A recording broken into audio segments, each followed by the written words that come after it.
आज जो यहाँ हम लोग आपसे मिल रहे हैं, ये इस विषय में है कि हमारे यहाँ शहर में एक so called activist Brijpal Parmar जगह जगह भ्रमित प्रचार कर रहा है कि हमने किसी धर्मशाला या किसी नगर परिषद की ज़मीन पर कब्जा कर रखा है। तो टोटली बेबुनियाद है। वो गलत पेपरों के साथ गलत इंटरप्रिटेशन करके समाज में एक गलत संदेशा फैला रहा है। क्योंकि ये मामला कोर्ट में विचाराधीन है, हम इसकी ज़्यादा मेरिट्स पे तो यहाँ बात नहीं कर सकते, लेकिन हम समाज को इतना बताना चाहेंगे कि बहुत ही गलत तरीके से वो ऐसे गलत बातों को प्रचार कर रहा है। तो ये हम आपको दिखा रहे हैं, ये नगर परिषद की ज़मीन नहीं है। एक मिनट सर, ये एक परिवार की ज़मीन है जिन्होंने अपने हिस्सेदारी करके खुद भी बसे हुए हैं, औरों को भी बेची हुई है। और मैं कोई अकेला खरीदार नहीं हूँ, मेरे साथ 7-8 खरीदार और भी हैं जो जिन्होंने अपने प्रतिष्ठान चला रहे हैं। इस हॉस्पिटल को टारगेट इसलिए कर रहे हैं कि इनकी मंशा कहीं ना कहीं ब्लैकमेलिंग करने की है। और इनके साथ एक व्यक्ति है मिस्टर शिवशंकर कसेरा, जिसने हलवासिया स्कूल से अंदाजा 15-20 करोड़ रुपए का गबन करके मामला कोर्ट में सब जुडिस है, वो इनको स्पॉन्सर कर रहा है।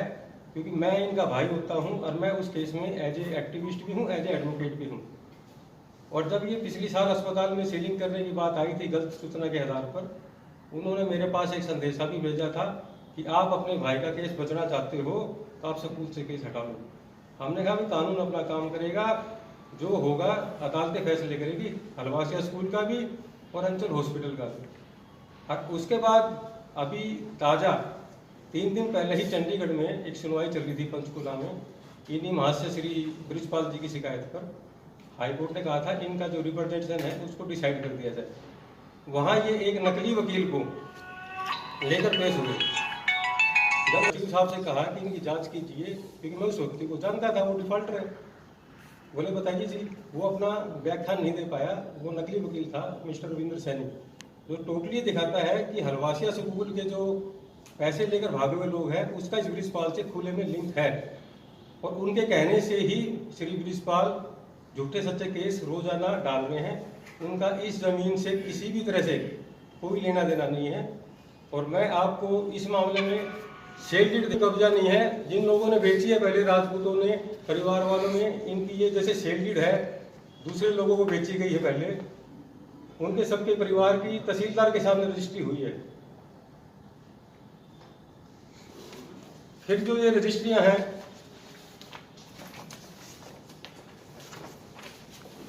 जैसे अलग अलग नाम से एक रजिस्ट्री में 6-7 रजिस्ट्रियां हैं। मतलब किसी भी तरह कब्जा तो होता है, हम किसी के बैठ जाए, किराएदार हों या वैसे घुस जाए। बाकायदा 1997 से रजिस्ट्रियां हुई है और उससे पहले भी रजिस्ट्री औरों के नाम हुई है, हमने खरीद ली आपस में। कोई कब्जा नहीं है, कोई नगर परिषद की जमीन नहीं है। इंद्रपाल सिंह है जिनके फादर इस केस में पार्टी है। बाद में फिर क्या हुआ, हाईकोर्ट के आदेश पर डिप्टी कमिश्नर भिवानी ने इस मामले की जांच करवाई एसडीएम भिवानी से। एसडीएम भिवानी ने 2 बिंदुओं पे हमारे खिलाफ कमियां पाई। 8 बिंदु दिए थे इन्होंने, 2 बिंदु पे कमी पाई। एक तो बोला आपका जो बिल्डिंग मैप है उसके हिसाब से कुछ वायलेशन है, ठीक कर लीजिए। हमने वो वायलेशन ठीक करके कमेटी से क्लियरेंस ले लिया था। जो भी कमियां बताई गई थी कानूनन ठीक कर दी गई थी। दूसरी कमी बताई थी कि आपका हॉस्पिटल में गलती से कमर्शियल की एनओसी आ गई है, आप इसके लिए इंस्टीट्यूशन की एनओसी ली। वो हमने जो भी फायर ब्रिगेड ने कहा हमने वो इक्विपमेंट्स करेक्ट करके इंस्टीट्यूशन की ले दी, तो हमारा हॉस्पिटल की सारी चीज क्लियर हो गई। बात आई मलकियत की, मलकियत किसकी है? इसमें जांच में एसडीएम साहब ने इसी मुकदमे का हवाला देता हुआ कहा कि इनके पास शेल्ड है। और क्योंकि मामला सिविल कोर्ट में विचाराधीन है, कोर्ट से ऊपर कोई भी नहीं है, इसलिए जब तक सिविल कोर्ट का फैसला नहीं आ जाता है हम इस पर किसी तरह की टिप्पणी नहीं कर सकते, क्योंकि मामला कोर्ट में विचाराधीन है। इस तरह से श्री बृजपाल जी बार बार एक दुष्प्रचार कर रहे हैं, क्योंकि उनको लग रहा है कि डॉक्टर अंचल ज्यादा पैसे ब्लैकमेल होकर दे सकता है। लेकिन क्योंकि हम भी कानून के सिपाही हैं, हम कानूनी तरीके से लड़ेंगे। हम किसी के किसी दबाव में किसी डर के नीचे नहीं आने वाले। वो 10वीं 12वीं पास हो तो बहुत बड़ी गनीमत है, लेकिन वो वकील नहीं है। वो मिसलीड कर रहे हैं समाज में कि मैं वकील हूँ। घटना के बारे में मैं आपको बताना चाहूँगा। कल करीबन 1:30 बजे के करीब मेरे पास फ़ोन आया। डॉक्टर अनीता अपनी वीडियो बना रहे हैं हॉस्पिटल की। मैं मौके पर गया तो देखा कि ब्रिजपाल और कालू ठाकर, उसे इंद्रपाल कहते हैं, वो वहाँ पर हमारी वीडियो बनवा रहे थे और ज़ोर ज़ोर से हमें चिल्ला रहे थे, यह अवैध बिल्डिंग है, ये चोर है, इसका डॉक्टर चोर है, डॉक्टर नहीं चोर है। ऐसे ऐसे वो ज़ोर ज़ोर से ऊंची ऊंची आवाज़ हमारे हॉस्पिटल की तरफ उंगली करके वो कर रहे थे। ना मालूम कौन, क्योंकि सभी पत्रकार साथी तो यहाँ बैठे हैं, कौन एक अपने आप को झूठा पत्रकार करके वो ऐसे वीडियो ब्लैकमेलिंग सा कर रहा था। मैंने कहा कि आप महिलाओं की, इन हमारे मरीजों की प्राइवेसी होती है, आप क्यों इनकी वीडियोस बना रहे हैं। उसके बाद उसने बोलने लगा कि तुम्हारी बिल्डिंग अवैध है, बोलिए डॉक्टर साहब बोलिए। मैंने कहा मैं क्यों बोलूँ, सब तुम हमारी पहले ये क्यों बना रहे हो, तुमने हमारे से परमिशन ली, मेरा वर्जन जाना। लेकिन उस पर उसने मेरे को गालियाँ देनी शुरू कर दी, डॉक्टर अनीता अंचल को अपशब्द कहने शुरू कर दिए और मेरे पे हमला कर दिया। हमला करने से जैसे ही अनीता अंचल बीच में आई, ब्रिजपाल ने बदनीयती के साथ मैडम के ऊपर हाथ मारा। मैडम को काफ़ी चोटें आई उसमें। उसके बाद फिर हम वहाँ पहुँचे, हमारे और भी डॉक्टर और कर्मचारी पहुँचे तो उसके साथ हाथापाई हुई। हाथापाई में हो सकता है कि थोड़ी बहुत चोटें, देखो हमारे भी लोगों की भी आई लोग। उसके बाद जैसे ही लोग भीड़ इकट्ठा हुई, छुटा छुटाई हुई, वो लोगों की इतनी हिम्मत देखी है कि वो मेरे हॉस्पिटल के सामने आ गए और वो कहते हैं कि तेरी बिल्डिंग अवैध है, तेरी बिल्डिंग को हम गिरा के रहेंगे, बंद करा के रहेंगे और तेरा मौका लगा तो तेरे को और तेरे को जान से मारेंगे। पहले भी इन लोगों ने जान से मारने की धमकी मेरे खिलाफ दी। सभी हमारे कर्मचारियों को धमकाया, शेड्यूल कास्ट तक की हमारे को धमकी दी गई, इनको बोला गया, ऐसे शब्द बोले गए जो मैं अभी पत्रकार साथियों के सामने, ऐसे शब्द महिलाओं को बोले गए जो जिसके अंदर ब्रिजपाल सिंह, कालू ठाकर, इन लोगों ने बोले, इस तरीके से शब्द बोले कि मैं उनका यहाँ व्याख्यान नहीं कर सकता।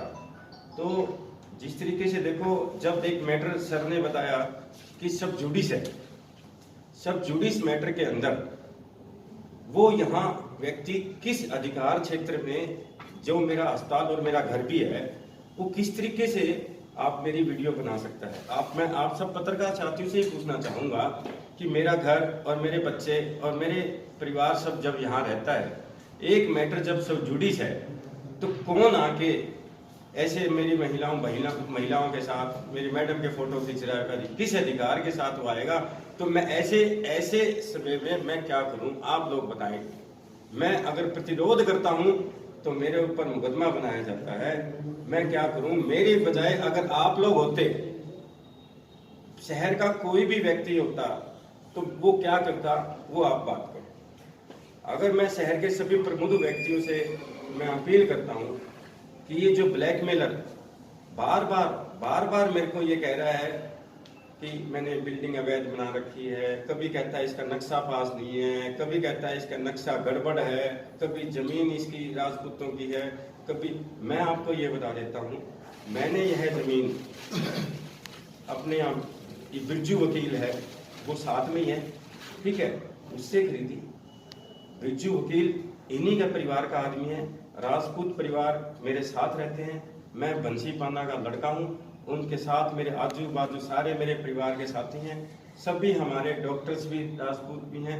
आज जिस तरीके से इस यूट्यूबर ने और इस ब्रिजपाल ने और कालू ठाकर ने इसको जातीय रूप देने की कोशिश की, जातीय संप्रदाय बनाने की कोशिश की, मैं शहर के सभी प्रबुद्ध व्यक्तियों से अपील करता हूँ कि हम सब यहाँ 36 जात के लोग बैठे हैं, बड़ा भाईचारा है हमारा, और अपने व्यक्तिगत स्वार्थ के लिए वो इसको जातीय संघर्ष में इसको तब्दील करना चाहते हैं। पहले भी इन्होंने अपील की, पहले भी इन्होंने इस तरह की कोशिश की, लेकिन वो नाकाम रहे। तो इस तरह के लोग जो अपने व्यक्तिगत स्वार्थ के लिए, मेरे को ब्लैकमेलिंग के लिए, जब एक कालू ठाकर जिसने ये कहा कि मैं समझौता कर लूंगा, लेकिन मेरा एमसी के इलेक्शन में 15 से 20 लाख रुपए लगे हैं, वो 40 लाख रुपए डॉक्टर मेरे को दे दे। नरेंद्र गोयल के सामने बोला, कृष्णजीत तंवर के सामने बोला, तो ऐसा मैं किस किस को पैसे देता रहूंगा। साथ में पेट्रोल पंप भी है, कोई खसरा जो होता है 1623 या 1700 गज का होता है, मेरे 500-600 गज है, तो 1600, 1100, 1200 गज कहाँ गई?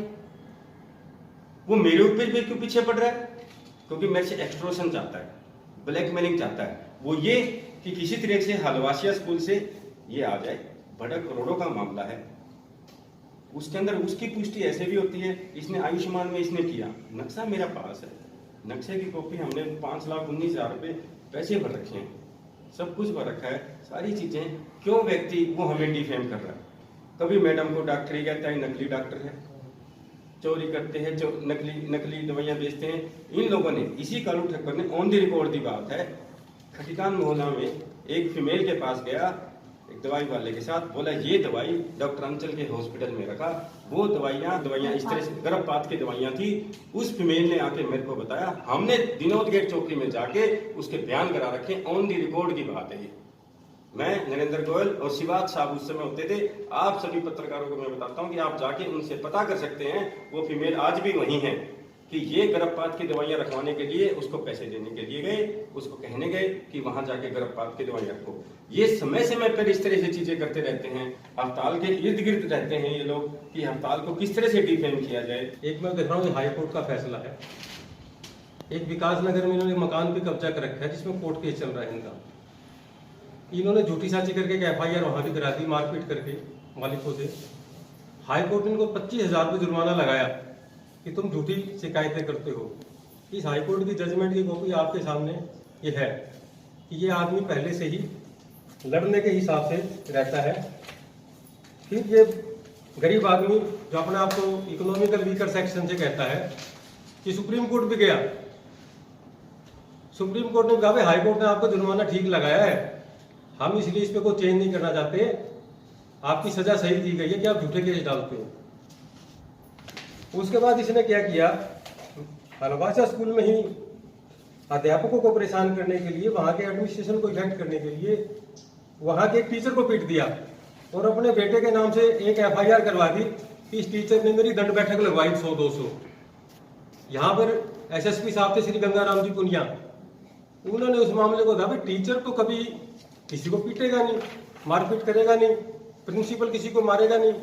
जब जांच की तो जांच में यह आया कि मुकदमा झूठा है। हाई कोर्ट के जजमेंट में ये मालूम हुआ है कि बृजपाल सिंह ने हलवासा स्कूल के टीचर को मारा है। अपने फैसले में हाई कोर्ट ने देखो ये कहा है कि बृजपाल सिंह बदतमीजी वाले शब्द अधिकारियों के खिलाफ यूज करता है, लिखित में है। और ये आपने कल देखा होगा जिस यूट्यूबर ने वो जातीय दंगा फैलाने के लिए एक यूट्यूब बनाई है कल, उसमें भी ये अधिकारियों के खिलाफ बहुत ही बदतमीजी से पेश आ रहा है। और ये हाईकोर्ट का जजमेंट इस चीज को साबित करता है कि ये लोग आदतन गंदी बात बोलता है जो इसको बोलनी नहीं चाहिए, इसको अदालत में अपनी पैरवी करनी चाहिए। एज ए एक्टिविस्ट है तो सड़क पे इसको ये चाहता है कि यूट्यूब के सारे किसी अधिकारी को डरा दूंगा या किसी व्यक्तिगत आदमी को डरा दूंगा, पैसे किसी का भी नाम ले, कोई इससे डरने वाला नहीं है। ये इसको ये ना हो कि भाई मैं यूट्यूब पे सोशल मीडिया में डाल दूंगा तो कोई व्यक्ति से डर जाएगा या कोई वो है, क्योंकि कानून की स्वीकृति और रक्षा सबको मिली हुई है, इस अकेले को नहीं है। अब अन्य देखो इसकी जांच में ये पिछले 8 साल से हलवासिया स्कूल में अपने 3 बच्चों का फ्री एडमिशन कराया हुआ था 34 में। जब जांच हुई तो ये लगा कि इसने ना तो इनकम सर्टिफिकेट कभी दिया है ना कोई एप्लीकेशन दी है। 2014 में मैनेजमेंट से मिलकर सरकारी कोटे में अपने बच्चों का 3 बच्चों का एडमिशन करवा लिया। नियम ये है कि गरीब बच्चा होगा उसका आवेदन होगा, उसका आय का प्रमाण पत्र साथ लगेगा परिवार का, उसके बाद ही DO या DEO भिवानी शिक्षा विभाग उसकी स्वीकृति देगा। इसके पास कोई स्वीकृति नहीं थी। स्कूल ने इसको 7,31,000 रुपए का नोटिस जारी किया है कि तुमने धोखाधड़ी से एडमिशन करवाया हुआ था। जांच में पाया गया है कि एडमिशन गलत थे। बात है कि ये मारपीट कर लेता है, फिर अधिकारियों को डराता है कि मैं तुम्हारी RTI लगा दूंगा। कमजोर अधिकारी इससे डर के चौथे से पीछा छुड़ा ले। एक इसकी FIR पहले हुई है विकास नगर में, केबल का रेंट होता है, रेंट नहीं दिया इसने केबल वालों को और उसको मारपीट कर दी। कि भिवानी जो है नगर परिषद, हमारा जो सर्कुलर रोड इसके अंदर होती थी जी, ये लाल डोरा है हमारे हॉस्पिटल के सामने है, ये शहर का लाल डोरा है। लाल डोरे के बाहर नगर परिषद ना कभी थी शुरू में, जो जिन सालों की बात कर रहे हैं। और नगर परिषद की जो भी जमीन है लाल डोरे के अंदर है। लाल डोरे के बाहर जो भी जमीन है आबादी की है, या पब्लिक आम की है? सभी राजपूत भाइयों ने मेरे को जमीन बेची, उनके बेचने वाले राजपूत भाई, मेरे अड़ोसी पड़ोसी राजपूत भाई, ठीक है। कि मैं जहाँ पैदा हुआ राजपूत भाइयों के साथ रहा, मेरा घर है, मेरे साथ में भगवजीत सिंह जी का मकान, मोहन जी का मकान, ठीक है, लाल सिंह जी का, विक्रमजीत जी का मंदिर, जिनका जितना भी है, ठाकुर वीर सिंह जी का मकान, वो सब मेरे पड़ोसी है, मैं उनका बच्चा हूँ। किस हैसियत के साथ एक व्यक्ति इस समाज के अंदर जातीय संघर्ष करने की कोशिश कर रहा है, किस तरीके से वो इस बात को कह रहा है कि मैं राजपूत धर्मशाला से लौट आया था, उसमें पिटाई होगी। इसके खिलाफ भी एक मुकदमा होना चाहिए कि जो जातीय संघर्ष, जो शहर में अमन चैन का जो माहौल है, उसको ये खराब करने की कोशिश कर रहा है। वर्मा जो उनके साथ आया हुआ था, एक इंद्रपाल उर्फ काड़ू ठाकर और ये परमार, ये शहर को ब्लैकमेलिंग करते हैं। मैं इनके सबूत दूंगा, अगर मैं इनको सबूत नहीं दूं तो मेरे मुकदमा दर्ज कराएं। पहली बात तो मैं काड़ू ठाकर के बारे में बताना चाहता हूं, जो इंद्रपाल जो अपने आप को नंबरदार कहता है, पहली बात तो नंबरदार नहीं है। मेरे अगेंस्ट नंबरदारी का केस चला, मैंने इसको केस में हराया। आज भी हाईकोर्ट के आदेश है कि नंबरदारी कार्ड और जो भत्ता लिया ये जमा कराए, न तो इसने भत्ता जमा किया, न इसने आज तक नंबरदारी कार्ड जमा किया। और इसको जो हाईकोर्ट ने जो स्टे दिया है, एक ही पॉइंट पे दिया है कि इसने नाजायज कब्जा खुद मकान बना रखा है। इसके 180 गज की रजिस्ट्री है, 253 गज पर इसने मकान बना रखा है। एक इसने फर्जी रजिस्ट्री बनवाई, जो कहता नहीं कि असेसमेंट टैक्स भरने के लिए होती है, असेसमेंट से उसने खुद रजिस्ट्री बनवा रखी है अपनी धर्मपत्नी सालू के नाम, और उसको दिखाया खाली प्लाट जो कि नक्शा बनाया गया, उसकी कोठी के अंदर कोई खाली प्लाट नहीं है। उस इंक्रोचमेंट को ढकने के लिए इसने एक फर्जी रजिस्ट्री तैयार की उसी यूनिट से। वाई कुछ यूनिट है, मैं आपको डॉक्यूमेंट्स भी दूंगा, उसकी रजिस्ट्री भी दूंगा, बेनामा भी दूंगा। खुद इसने नाजायज कब्जा 52-53 गज पर 72 गज पर नाजायज कब्जा कर रखा है। हाई कोर्ट के संज्ञान में है, कमिश्नर के संज्ञान में है, डीसी साहब के संज्ञान में है, और उसी वजह से इसको नंबरदारी पद से हटाया गया। और जुए में सजा याफ्ता ये आदमी जो आकर डॉक्टर साहब की इज्जत खराब कर रहा है, ये जब भी किसी को देखते हैं ये आदमी इज्जतदार हो गया, उसकी इज्जत खराब करने का काम करते हैं। ये जुए के अंदर 2001 में रोहतक की हवालात के अंदर बंद था ये आदमी अगर डॉक्टर साहब पे आज उंगली उठा रहा है। और जो ये परमार जो अपने आप में समाज से ही बोलता है, ये तो खुद जजों के नाम से पैसे लेता है, बाकी मैं फैसले करा दूंगा। ये कौन सा दूध का धुआ हुआ है? झूठे सच्चे मुकदमे कर लोगों को ब्लैकमेलिंग करते हैं, ये इन्होंने धंधा बना रखा है। सुशील वर्मा इसकी आड़ लेके पर्सनल लोगों के घरों में जाके वीडियो बनाता है, उस मुद्दे से तो भटक गया। कहीं ना कहीं इसमें भी कुछ गड़बड़ लग रही है मेरे को।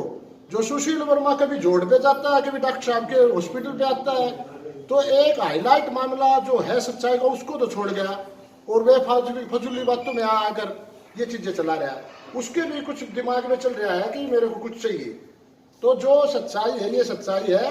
ये डॉक्टर जो काड़ू है, ये डॉक्टर साहब के जो हॉस्पिटल पर आया है, यहाँ है मरीज को मैं खुद लिया हुआ था, सीरियस पेशेंट था, उसका भी इलाज ढंग से नहीं हो पाया, उसकी भी बाद में डॉक्टर साहब ने मुश्किल से संभाला। तो मैं आप पत्रकार भाइयों से सबसे विनती करना चाहता हूँ कि ऐसे आदमी जो समाज को तोड़ने का काम कर रहे हैं, बरगला रहे हैं और जाति पाति का रंग दे रहे हैं, और ये सोच रहे हैं कि हम एमसी बन जाएंगे, चेयरमैन बन जाएंगे आपस में भाईचारा खराब करके, तो जनता न तो इनको बख्शेगी। इनका सारा ही मामला झूठ का पुलिंदा है, झूठे केस करना और लोगों को ब्लैकमेलिंग करना है इनकी पुरानी आदत लगती है। तो मैं आम साथियों से, पूरे भिवानी वालों से ये आगाह कर रहा हूँ कि इनकी अफवाहों से बचें।